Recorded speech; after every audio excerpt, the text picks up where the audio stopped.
Software Shop, el distribuidor de software científico líder en Latinoamérica, les da la bienvenida a sus presentaciones en línea. En esta ocasión trabajaremos con StatGraphics Centurion.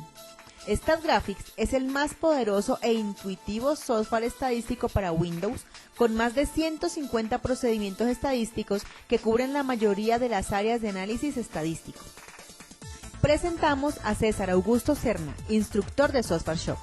César es profesional en matemáticas, con énfasis en estadística de la Universidad del Tolima, aspirante a magíster en Ciencias y Estadística de la Universidad Nacional de Colombia, docente de Estadística en la Universidad Jorge Tadeo Lozano y en la Universidad Nacional de Colombia. El tema de hoy, taller de redes neuronales con StatGraphics. Bienvenidos. Muy buenos días, mi nombre es César Augusto Serna, entrenador de StatGraphics Centurion, Software Shop Bogotá, Colombia. En esta ocasión vamos a hacer una breve introducción de redes neuronales utilizando el software estadístico StatGraphics Centurion.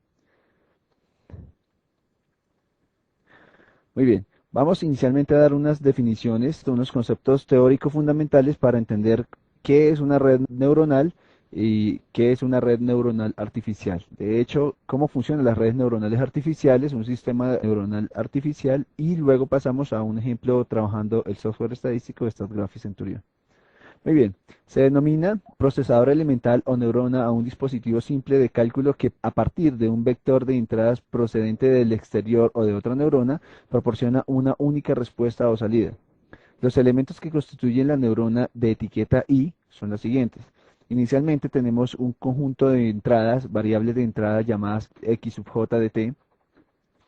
Luego tenemos unos pesos sinápticos, esos pesos sinápticos denominados W sub IJ, que representa la intensidad de interacción entre la neurona presináptica J y la neurona postsináptica I. Tenemos también una regla de propagación, ¿sí? La regla de propagación es sigma sub W sub IJ, X sub J de T, la cual da el valor del potencial postsináptico H sub J de T de la neurona I en función de sus pesos y entradas. También tenemos una función de activación F sub I que hace referencia a la regla de propagación y la propagación de la neurona A sub IJ. Esa función de activación proporciona el estado de activación actual A sub IJ y con respecto a la función de activación anterior A sub I de T-1 en el tiempo anterior, de la neurona I en función de su estado anterior A sub I de T-1. Y por último tenemos una función de salida F sub IJ que proporciona la salida actual Y sub I de T de la función de salida en el tiempo de la activación de la neurona I en función de su estado de activación actual. De modo que la operación de la neurona I puede expresarse como Y sub I, una función Y sub I de T, que es igual a F sub I de la función de activación A sub IJ con sus funciones de activación y sus pesos.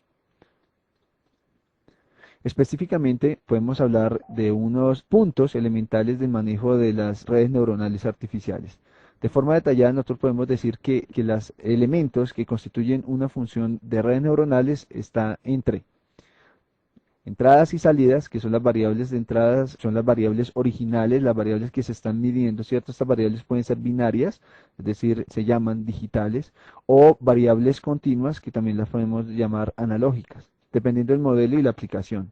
Por ejemplo, un perceptrón multicapa, denominado MLP, admite ambos tipos de señales. Así, para tareas de clasificación poseería una salida digital de un valor de 0 o un valor de 1, mientras que en un problema de ajuste funcional de una aplicación multivariada continua se utilizarán salidas continuas pertenecientes a unos determinados intervalos.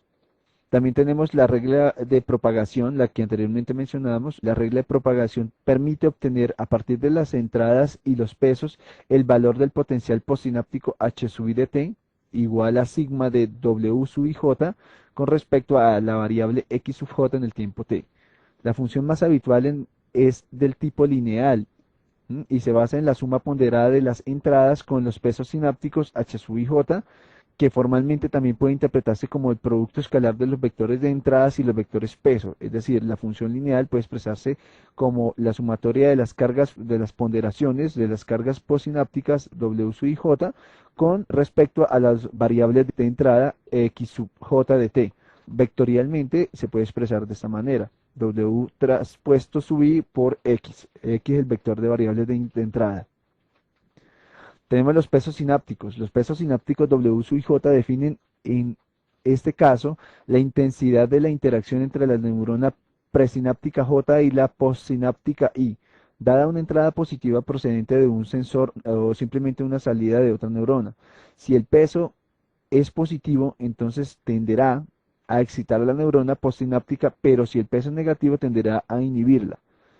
Una regla de propagación habitual en los modelos de sistemas neuronales artificiales basados en el cálculo de las distancias entre los vectores es la distancia euclidiana. Es decir, una regla de propagación puede ser la distancia euclidiana al cuadrado. Obviamente la tenemos como h sub i al cuadrado de t igual a la sumatoria de los x sub j menos las cargas factoriales al cuadrado, la cual presenta la distancia euclidiana al cuadrado existente entre el vector de entrada y los vectores pesos. Otras distancias que se pueden utilizar es la distancia Mahalanobis o la distancia de Manhattan. Tenemos la función de activación o función de transferencia.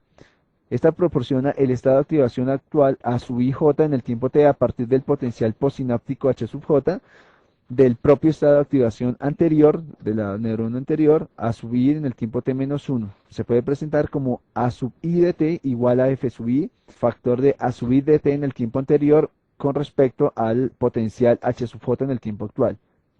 Sin embargo, en muchos casos de los sistemas neuronales artificiales se considera el estado actual de la neurona no dependiente del estado anterior, sino del mismo estado actual, es decir, que la función de activación a sub i de t es igual a la función h sub i de t. Esa función f sub i suele considerarse como determinística en la mayoría de los modelos. La forma y igual a f de x de las funciones de activación más empleadas en los sistemas neuronales artificiales se muestra en la siguiente tabla. Para abreviar, la tabla la designamos con x al potencial postsináptico y y al estado de activación. Entonces, algunas funciones más usuales son las siguientes. Tenemos la función y igual a x, donde el rango de desarrollo de esta función está entre menos infinito e infinito. El gráfico de esa función es la que se presenta acá. Tenemos la función en forma de escalón, tenemos y igual a x o menos x, este signo hace referencia a estos valores, o sea, y igual a 1 o a menos 1, y la función de activación puede ser esta. O y igual a un valor 0 o un valor 1, podemos trabajarla entre menos 1 y 1 o entre 0 y 1. Tenemos la función sigmoidea, y igual a 1 sobre 1 más e a la menos x, o y igual a tangente hiperbólico de x. La primera tiene un rango entre 0 y 1, y la forma de esa función es la que se presenta en la parte superior, o y igual a tangente hiperbólico de x, que tiene valores entre menos 1 y 1, y es la que se presenta en la parte inferior de la tabla. También tenemos la función gaussiana, y igual a como una constante por e a la menos b, que es una segunda constante por x al cuadrado. Esto tiene valores entre 0 y 1, y la forma de esta función es la que se presenta en la parte superior de esta tabla. También tenemos la función sinusoidal, que se expresa de la siguiente manera: y igual a por seno de wx más dita, y es un valor, tiene un recorrido entre menos 1 y 1. La forma de esta función es la que se presenta en la parte inferior de la tabla. Volviendo a las partes esenciales del sistemas neuronales artificiales, tenemos la función de salida. Esta función de salida proporciona las salidas globales de la neurona y sub i t en función de su estado de activación actual a sub i de t. Frecuentemente la función de salida simplemente identifica los posibles resultados y señala las posibles asignaciones de los individuos. Muchas veces esa función de salida la definimos como f de x igual a x, la función identidad, de modo que el estado de activación de la neurona se considera como la propia salida, es decir, y sub i de t igual a sub i de t. La función de salida también puede ser del tipo escalonada, lo que supone que la neurona no se dispara hasta que la activación supere un cierto umbral. En otros modelos, como es el caso de la máquina de Boltzmann, se trata de una función estocástica de activación, con lo que la neurona tendrá un componente probabilístico. El modo estándar de la neurona artificial la podemos presentar a continuación. Podemos tener un conjunto de entradas X sub i de t y pesos sinápticos W sub i j, una regla de propagación H sub i de t, donde H sub i de t se expresa como sigma de W sub i y X sub t, que es simplemente la suma de las cargas factoriales por las variables de ingreso, y es la más común de esta regla de propagación. Y una función de activación Y sub i de t igual a F sub i de H sub i de t, que representa simultáneamente la salida de la neurona y su estado de activación. La representación gráfica es la siguiente. Tenemos las variables de ingreso, tenemos los pesos, las ponderaciones, tenemos la función de activación y tenemos las salidas. Modo de operación. Clásicamente se distingue dos tipos de operaciones en los sistemas neuronales: el modo de recuerdo o ejecución y el modo de aprendizaje o entrenamiento. Este último es de particular interés, pues las características fundamentales de los sistemas neuronales artificiales es que son sistemas entrenables, capaces de reorganizar determinado y realizar de hecho determinados tipos de procesos o cómputos, aprendiéndolo a partir de un conjunto de patrones o de aprendizaje iniciales. En el contexto de las redes neuronales se puede definir el aprendizaje como el proceso por el cual se produce el ajuste de los patrones libres de la red a partir de un proceso de estimulación por el entorno que lo rodea o que rodea dicha red. El tipo de aprendizaje vendrá determinado por la forma en que los patrones son adaptados. La mayoría de las veces el aprendizaje consiste simplemente en determinar un conjunto de pesos sinápticos que permiten a la red realizar correctamente el procesamiento deseado. Cuando se construye un sistema neuronal, se parte de un cierto modelo de neurona y de una determinada arquitectura de la red, estableciéndose los pesos sinápticos iniciales como nulos o aleatorios. Para que la red resulte operativa es necesario entrenarla, lo que constituye el modelo de aprendizaje. El aprendizaje se puede llevar a cabo a dos niveles, los cuales son aprendizajes supervisados y aprendizajes no supervisados, cuya distinción proviene del campo del reconocimiento de patrones. Dentro del aprendizaje supervisado podemos definirlo como se presenta a continuación. Sea es W una función que representa el error esperado de las operaciones de la red expresado en función de sus pesos sinápticos W.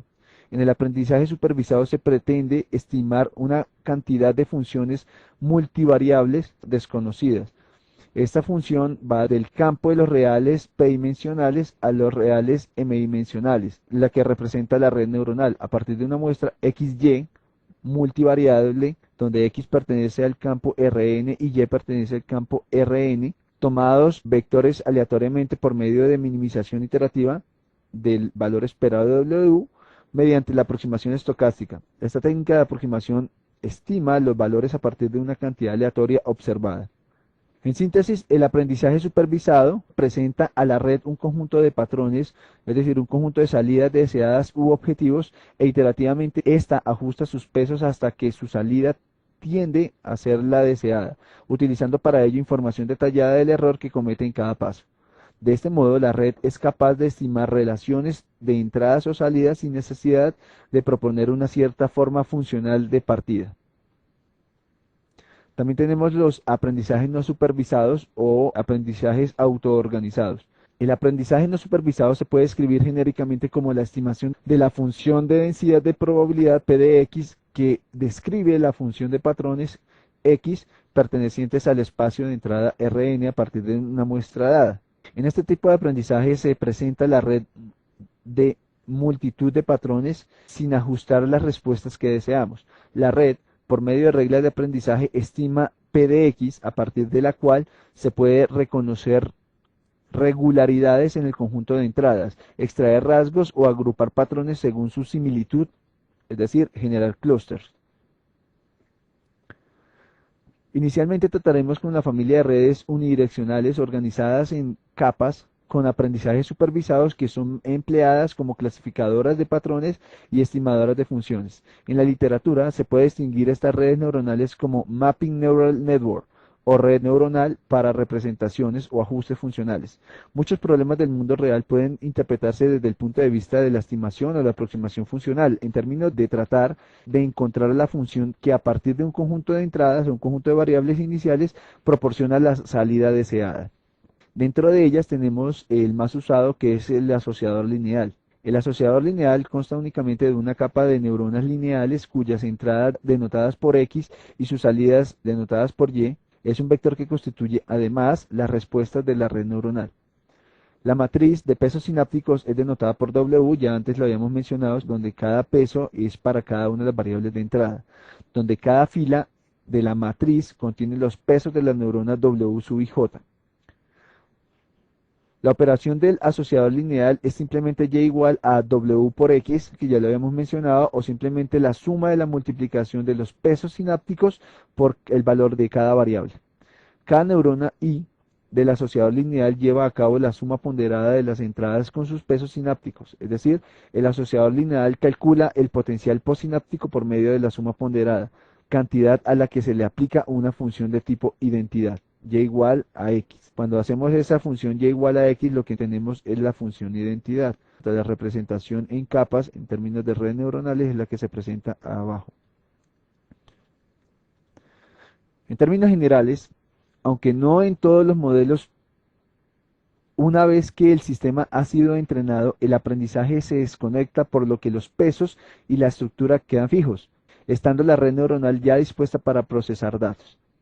Este modo de operación se denomina modo recuento o de ejecución. Es decir, ya una vez calibrada la red neuronal, el sistema neuronal artificial, entonces él está listo para proceder, para trabajar. En términos de lo que nos compete, el software estadístico StatGraphics tiene una forma de trabajar redes neuronales artificiales. Esa forma de redes neuronales artificiales es un método no paramétrico. Una de las tantas aplicaciones de las redes neuronales es la clasificación estadística de objetos o unidades experimentales. Clasificación estadística por medio de redes neuronales artificiales, denominada en StatGraphics como PNN, implementa un método no paramétrico de clasificar observaciones en uno de G grupos sobre la base de P variables cuantitativas observadas, de hecho. Bajo el supuesto de que las variables de estudio tienen un comportamiento aproximadamente normal, se puede construir una estimación no paramétrica de la función de densidad de cada grupo. La estimación es construida usando el método de Parsing, donde se ponderan las observaciones de cada grupo de acuerdo a la distancia de la localización de las localizaciones especificadas. Las observaciones son asignadas a cada grupo sobre la base del producto de tres factores. El primer factor son las funciones de densidad calculadas en el vecindario del punto de la observación que estamos analizando. El segundo paso es las probabilidades previas de pertenecer a cada grupo, de las probabilidades a priori. Y el tercero son los costos de mala clasificación de las observaciones que deben pertenecer a cada grupo en particular. El círculo de influencia de la función de ponderación de Parsing puede ser especificado por el usuario o puede ser optimizado vía Jackknife, es decir, que el software puede optimizar esa función de Parsing. Como ejemplo, que tiene el StatGraphics Centurion, vamos a hablar de los datos pertenecientes a un ejemplo propuesto por Gerrill y Lance en 1969. Los datos contienen un total de 56 muestras de arenisca de arenas de tres zonas, Wilhelm, submilínea y upper. Los valores de 5 variables han sido medidos. Las variables son vanadio, hierro, berilio, hidrocarburo saturado e hidrocarburo aromático. Tenemos 3 zonas con 5 variables. Observen la base de datos. Tenemos 5 variables que mencioné hace un momento y una variable de clasificación que es la zona de donde se extrajo la muestra. Nuestro interés es poder clasificar muestras futuras en 3 zonas previamente definidas. Para llevar a cabo una discriminación por medio de redes neuronales utilizando StatGraphics, la ruta que debemos seguir es la que se muestra a continuación. Tenemos que ir a la barra superior del StatGraphics, picamos en Control, allí en Control vamos a Classification Methods, métodos de clasificación, y luego tomamos Neural Network, red neuronal. Después de que picamos allí en Neural Network, entonces habitualmente aparece la ventana de selección de variables. En esta ventana entonces aparecen las variables de estudio. En este caso tomamos las variables independientes que es berilio, hidrocarburo aromático, hierro, hidrocarburo saturado y vanadio, con las variables independientes. y las sombreamos y picamos con el triángulo negro para pasarlas al lado derecho. Como variable de clasificación tenemos la zona, entonces picamos en zona y picamos en el triángulo para pasar la zona como variable de clasificación. Luego de hacer eso, picamos en OK y saltamos de la hoja de cálculo a la ventana de análisis. La ventana de análisis del StatGraphics entonces nos proporciona, como es frecuente, una columna de opciones gráficas y una columna de opciones tabulares. La columna de opciones gráficas es la columna derecha y la columna de opciones tabulares es la columna izquierda. El enfoque para clasificar observaciones o individuos puede ser formulado como red neuronal, ya lo hemos mencionado, y el diagrama del sistema neuronal que StatGraphics nos proporciona es el que vemos a continuación. Cada salida hace referencia a cada variable. Si tenemos 5 variables, 5 salidas, hay 5 combinado 3 igual a 10 posibles salidas que son las capas ocultas, que son las posibles combinaciones de las 5 variables en términos de las 3 salidas, y 3 posibles neuronas de salidas. Sí, porque tenemos 3 zonas para clasificar. Cada salida hace referencia a cada variable de estudio. Lo mencioné anteriormente. Hay 5 combinado 3 posibles salidas o capas ocultas. 3 posibles neuronas de salidas, que son las 3 posibles zonas de clasificación. La red consta de 4 partes o 4 capas. La primera es la capa de entrada con P neuronas, 1 para cada una de las variables de entrada. Tenemos una capa oculta con N neuronas, una para cada caso que será usado para entrenar la red, que es la segunda etapa de la red. Una recapitulación de las capas con G neuronas, una para cada clase de salida, que es la tercera etapa. Y tenemos una capa de salida que es ya las 3 zonas donde vamos a clasificar los individuos. El otro gráfico es el gráfico de zonas. Este gráfico presenta las zonas de clasificación por parte de las variables. Si comparamos hierro con hidrocarburo saturado, nuestra zona de clasificación es la que se presenta a continuación. Podemos hacer hierro con hidrocarburos aromatizados, podemos hacer hierro con vanadio o todas las posibles combinaciones 2 a 2 y verificamos las zonas donde clasifica. Estas gráficas en la parte superior del gráfico da la ponderación, que es los W, la ponderación de cada una de las variables. Es decir, berilio tiene una ponderación de 0.34 de 14, hidrocarburo aromático tiene una ponderación de 6.43357, vanadio tiene una ponderación de 6.1803. Allí tenemos todas las ponderaciones, los W sub I que estábamos hablando inicialmente en la parte teórica. Si pasamos a la columna derecha, que son las opciones tabulares, tenemos, StatGraphics nos proporciona el conjunto de entrenamiento, la muestra de entrenamiento. Entonces tenemos que las zonas, tenemos 3 zonas, submilínea, upper y Whitehall. Entonces, en la primera zona, que es submilínea, teníamos 11 miembros, en upper tenemos 38 miembros y en Whitehall tenemos 7 miembros, para un total de 56 observaciones. El porcentaje de correcta clasificación es: para submilínea el 63%, para upper el 100% y para Whitehall tenemos el 85%. En total tenemos un porcentaje de correcta clasificación del 91.071%. Es decir, que tenemos la red clasifica correctamente con esta proporción. A continuación tenemos una tabla de porcentajes de clasificación más detallada. Para submilínea, que eran 11 individuos que pertenecen a ese grupo, la red clasificó 7 correctamente, es decir, un 63.64% que pertenecen a submilínea y lo clasificó en submilínea, 7 de 11. Que pertenecen a submilínea y lo clasificó en upper fueron 2 registros, 2 observaciones que representan un 18.18%. Y que pertenecen a submilínea pero lo clasificó en Whitehall fueron 2 individuos, es decir, un 18.18%. Ahora vamos a aquellos que pertenecían a upper, que eran 38 individuos, fueron 38 clasificados en upper, es decir, que pertenecen a upper y que fueron clasificados en upper fueron 38, es decir, un 100%. Aquí la regla no se confunde, es exacta, hace una exacta clasificación bajo un 100%. De individuos que pertenecen a Whitehead son 7, uno lo clasificó en submilínea y los restantes 6 los clasificó correctamente en Whitehead. Esto hace una clasificación del 85.71%. El porcentaje de correcta clasificación en general fue del 91.07%, ya lo hemos mencionado. Las probabilidades a priori que se usó fue del 3.33% para cada uno de los grupos. Fue una probabilidades a priori equivalentes para los grupos. Y los costos de mala clasificación fueron equitativos también, fue de 1 unidad para cada uno. En la siguiente tabla se muestra las observaciones mal clasificadas. La observación 7, que pertenecía al grupo Whitehead, fue clasificado en submilínea. La distancia del vecino más cercano fue de 0.1663, el vecino más cercano era Whitehead, y la distancia fue de 0.02. El registro 11, que pertenece a submilínea, fue clasificado en upper con una distancia cercana de 0.2273. El segundo vecino más cercano era precisamente submilínea, que era el grupo al que pertenecía, con una distancia de 0.3341. Noten que la distancia es más cercana a upper que a submilínea, que es el grupo al que pertenece. Y así sucesivamente. Asterisco, como lo notan, es la mala clasificación. Ese hace referencia a el grupo que pertenecía y el grupo donde fue clasificado. Entonces, aquí fue incorrectamente clasificado, aquí también, y aquí sí fue correctamente clasificado. Conceptualmente, la capa de entrada provee la información de P variables predictoras estandarizadas normalmente, las cuales pasan por las neuronas intermedias u ocultas, las capas ocultas. La capa de neuronas intermedias pasa los valores de las variables a través de una función de activación, la cual es la función de densidad de probabilidad para cada grupo en una ubicación en particular. La densidad estimada es entonces usada para recapitular, es decir, para reentrenar el sistema neuronal. Ella combina la información de las n observaciones de entrenamiento con las probabilidades previas y las probabilidades de clasificación incorrecta, las probabilidades de mala clasificación, para obtener un puntaje para cada observación.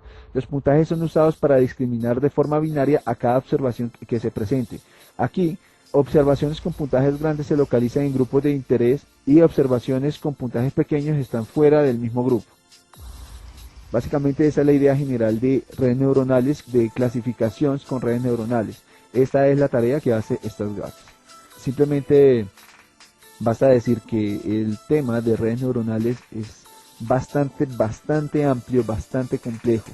Este es simplemente como dicen los españoles, es un pincelazo, una pincelada de todo lo que se puede hacer con redes neuronales. Muchísimas gracias y nos vemos en un próximo entrenamiento. César, muchísimas gracias por tu presentación y a todos ustedes por acompañarnos. Los invitamos a continuar con nuestros eventos presenciales y en línea. Hasta una próxima oportunidad.